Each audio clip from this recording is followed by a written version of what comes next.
Round 3 in the Northern Woods winter map. It's a turn that I'm certain my guest at this time will not forget. I'm talking about the former victory point leader of the game, Vagabond Roger Policing means nothing. Policing? Policing means nothing, man. Policing means nothing?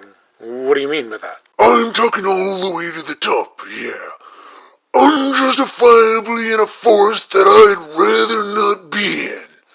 But the steam will rise to the top, oh yeah.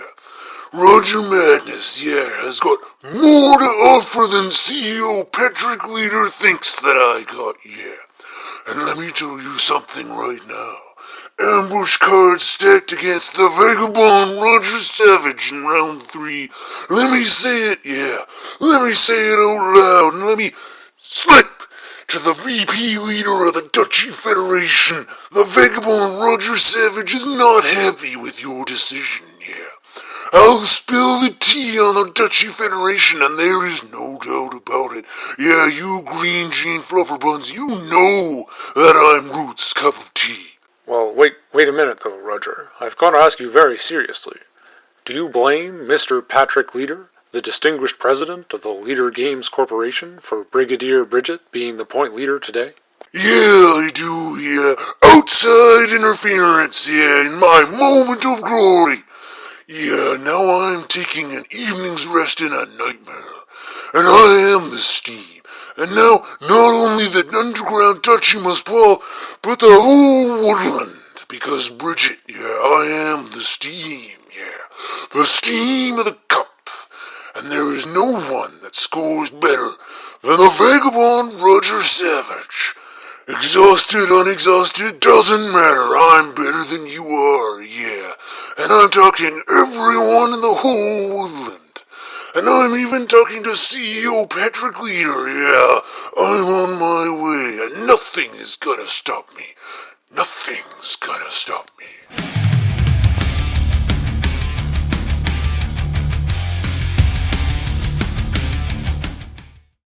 The Vagabond is strong. Strong scoring, strong action economy, and many complementary paths to victory. If you've been a Vagabond diehard for a while, you've probably found a lot of success with them. Hello there, I'm Nevakanezah, and while I may not be strong in real life, I do live in a forest. The Vagabond faction has the widest strategic diversity in the game, owing to many distinct characters that you can choose from. Sadly, just because you're unique doesn't mean you're useful, and some characters are inevitably better than others. Now here's a brief story you may be familiar with. You've been playing the Vagabond a lot and doing well, but then things start to change. Nobody's crafting anything. Vital item cards seem to disappear from the deck and never return. Players are defending better and scoring faster. Opponents start sending into the forest on the first couple turns, telling you, well, you are playing the Vagabond, after all. The table has adapted. Now you've gone from being the scourge of your game group to finally hitting your stride just in time for the game to end. This is the plateau where many people lose their attachment to the Vagabond. The mere sight of your lone pawn may launch opponents into a rigid orthodoxy of anti-Vagabond strategy, and by sharing the work between themselves, you're no longer allowed to play the game. Overcoming this plateau is what it really means to get good with the Vagabond. Expert players can win games even with the entire board stacked against them because they've mastered the one thing that the Vagabond demands more than almost any other faction: efficiency. A typical game of Root is likely to only last 7 rounds. For most factions, this means that scoring an average of 4 victory points per turn will put you on pace to win. The Vagabond is one of only 2 factions that can be forced to skip their turn, but is the only one that can't score any points at all when they do so.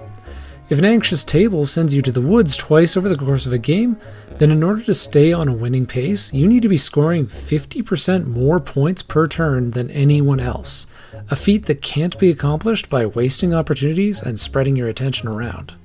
If we want to play the Vagabond efficiently, we're going to need to pick a scoring approach that suits our chosen character, understand which ruin items we need and which ones we can live without, constantly look for the most victory points we can score on each turn while setting us up for the following one, plan for ways to acquire the tea as soon as possible, balance the scoring potential of hostility against our long-term plans, avoid situations where we might take damage or lose items unnecessarily, strategically hobble enemy infrastructure while scoring the points we need, and manage table aggression to have minimal forest turns and only at the times we want them to be.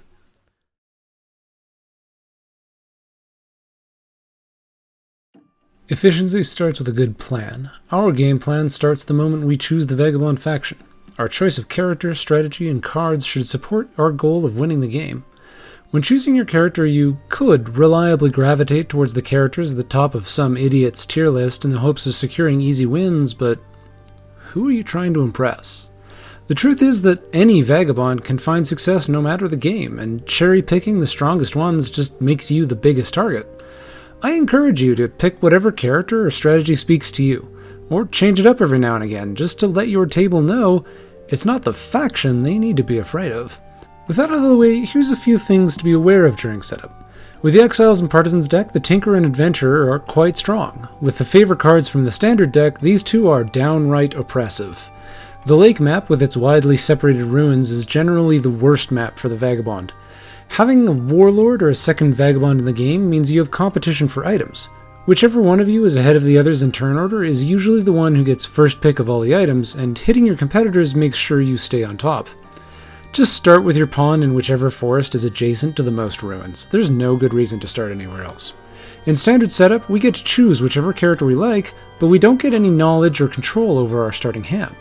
In advanced setup, we get to both see and draft our hand before even picking our faction, but the character is chosen randomly for us. Whichever setup we happen to be using, though, we want to maximize our advantages. We want to make choices that support our character and strategy, and a starting hand that contains valuable item cards like the tea, coins, and especially hammer ensures that we'll never be without the items we need. Against experienced opponents, a bad starting hand or character could well be grounds for skipping the Vagabond faction entirely. Be aware as well that most Vagabonds start with 4 items, but these 4 have items that all begin in their satchel. If these Vagabonds explore 3 ruins without getting a bag, they'll be forced to discard a critical item in the very early game. This doesn't make them bad characters, but it's a problem you need to work around. On the topic of cards, we have a few things to consider. Crafting items yourself grants the double benefit of victory points while also accelerating your engine. Of all the cards in the deck, however, the Anvil is sacrosanct. It is unique in the deck and allows you to craft the valuable swords and coins yourself without depending on others. Questing for extra cards can be an excellent, if expensive, way to find items you need if your opponents aren't crafting, or if you want to get to those cards first. If nobody's crafting for you, then nobody's competing with you. Some crafted improvements can be uniquely valuable to us. In no particular order, the protection of armorers, codebreakers, and scouting party can save us from game-ending forest turns. Extra battles from Command Warren or Eerie Emigre really amplify an infamy-focused strategy. If you're only drawing 1 card an evening anyway, why not make it an ambush with informants? Swap Meet and Stand and Deliver help us infiltrate players who are trying to protect key item cards in their hand. Tunnels, Soup Kitchens, Propaganda Bureau, League of Adventurous Mice, Corvid Planners, Tax Collector, and Royal Claim are all completely worthless to us. But crafting them just to see our opponents' faces when they realize they're never getting these cards is priceless.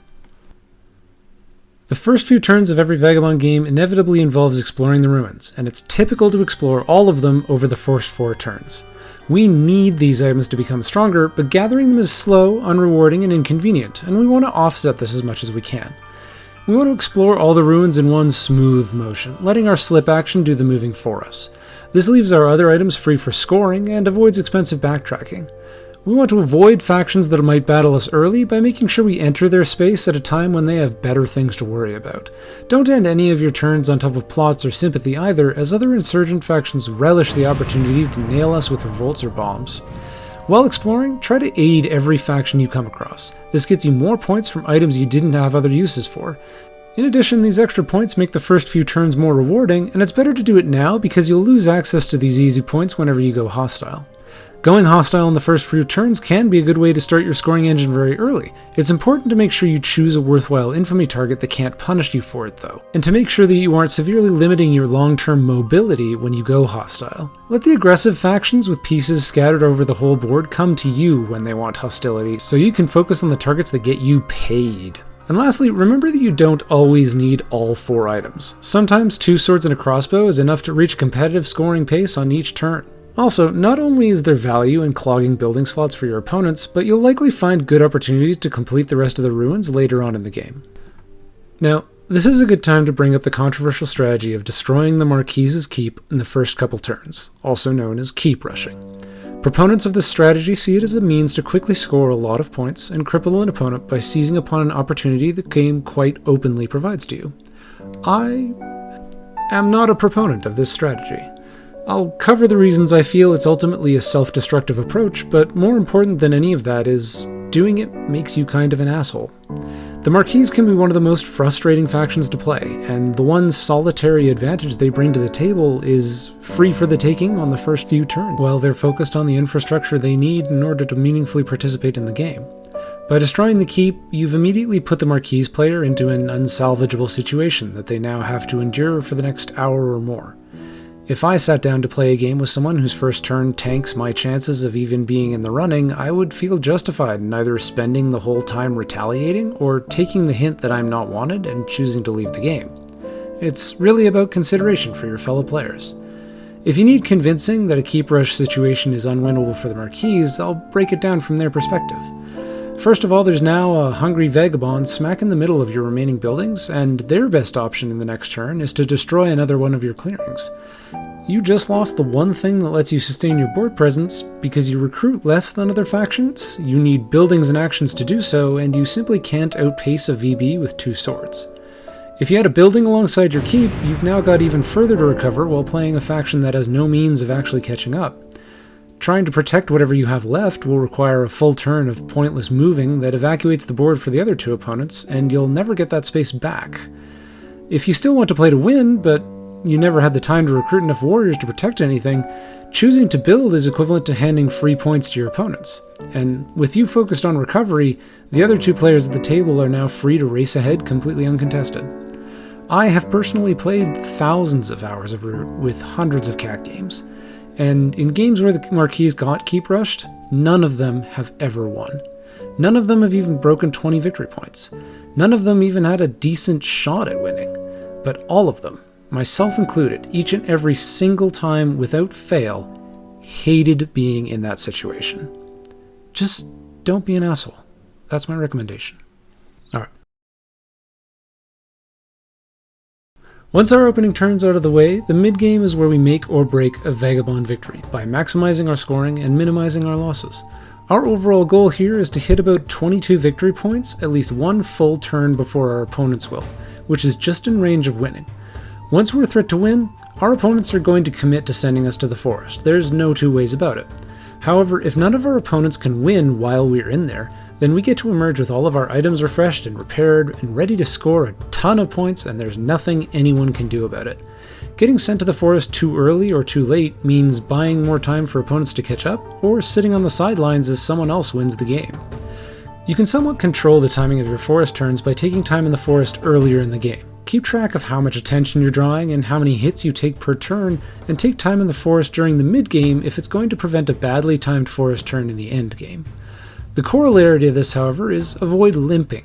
If you have enough damaged items that you're passing up scoring opportunities, then consider whether to just go into the forest so you can get back to full efficiency.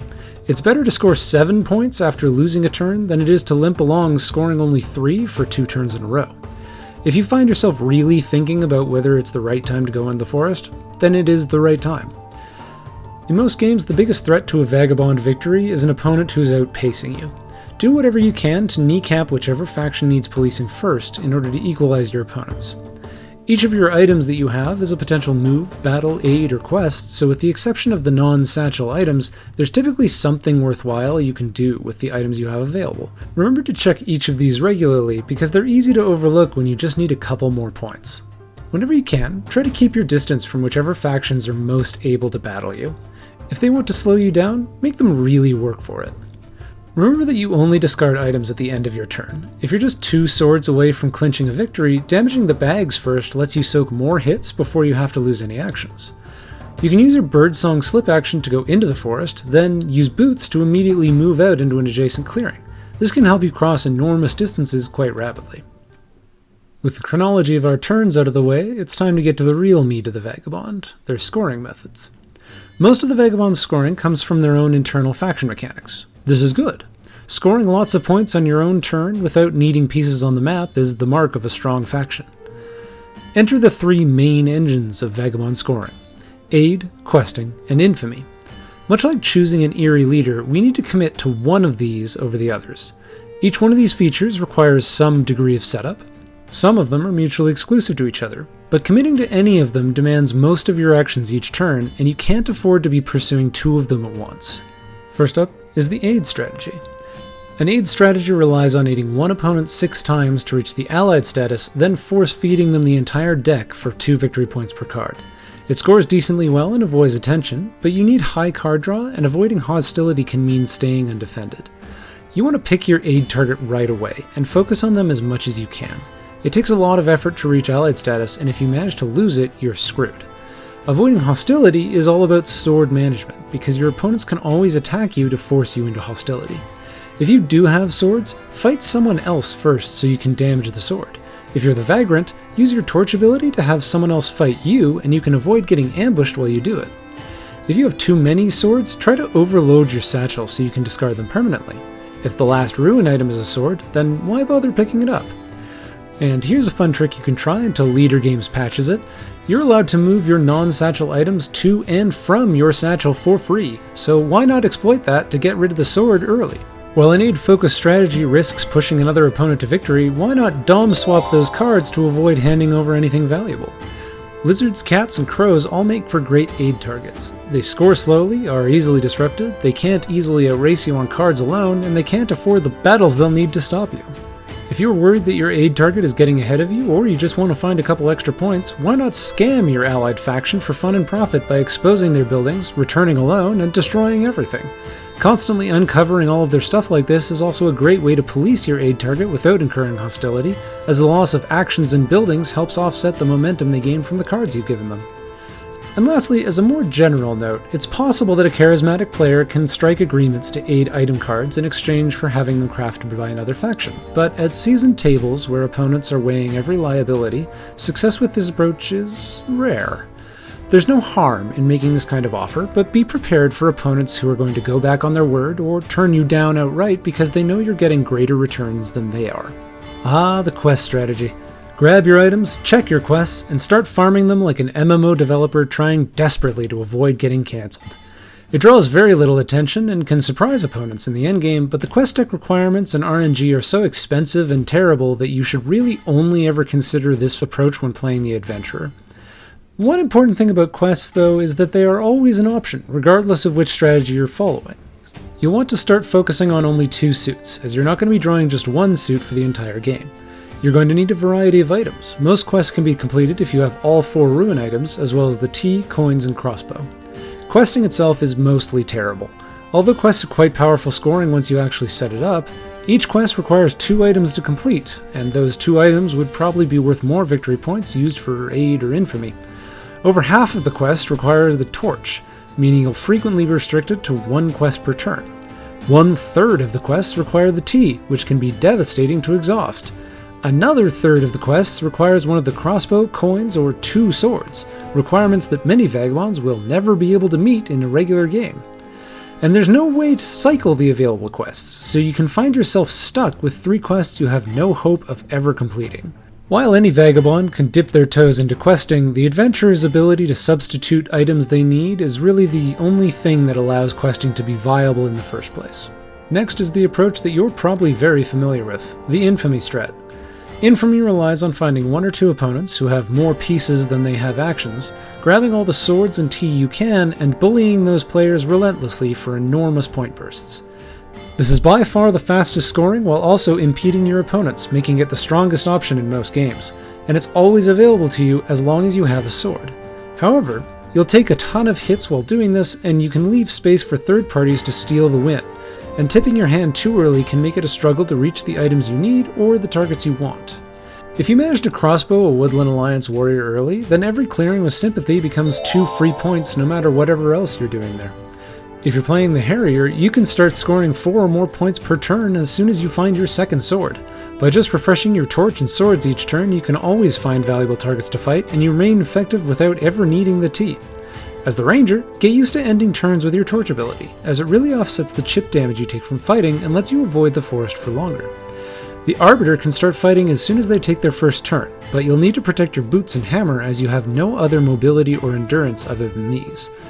Now, it would be remiss of me to talk about Vagabond Infamy without also mentioning one of the more popular variant rules on the subject, known as Despot Infamy. Especially at newer tables, the Vagabond is exceptionally powerful. Oppressive, even. Despot Infamy is a house rule, created to nerf Vagabond Infamy scoring to improve people's enjoyment of the game. It's both simple and popular enough that it was made an official rule in the recent winter tournament. Under Despot Infamy, the Vagabond no longer scores 1 victory point per piece removed. Instead, just like the Erie's Despot leader, they score 1 point for each battle where any number of pieces were removed. This forces the Vagabond to follow a more diverse game plan. Unless you're the Harrier, pulling a sword from the ruins and immediately going apeshit just isn't going to cut it anymore. You'll need to keep track of your quests and aiding to make up the points that you would have gotten from Infamy alone. Some may argue that it's unnecessary at tables that eagerly police the Vagabond, especially with the changes introduced by Advanced Setup. Regardless of your thoughts on the Vagabond, give it a try yourself sometime and see if you like it. There's no shame in playing the game however you enjoy it most. Now, while the Vagabond generally has 3 typical paths to victory, there is a 4th path, but it dwells in the realm of the cruel and insane. It is the Coalition strat, aka coalitions are bullshit. The plan, if you want to focus on coalitions, is to race to 10 victory points, immediately coalition with whoever you can help the most, and feed them cards while ruining everyone else's life. Even if you aren't planning on an early coalition, you can activate a coalition literally any time. The game's right at its conclusion, you failed to beat the table and the next guy in turn order has it locked down. Why not coalition with them and claim victory for the cost of only a single card? When you coalition with someone, the two of you are no longer enemies, meaning none of the harmful effects in the game you can activate affect your partner anymore. This is where the Scoundrel shines, as their coalition partner is immune to the effects of their torch ability, allowing you to create an untouchable island of safety for their buildings. This works best with the moles.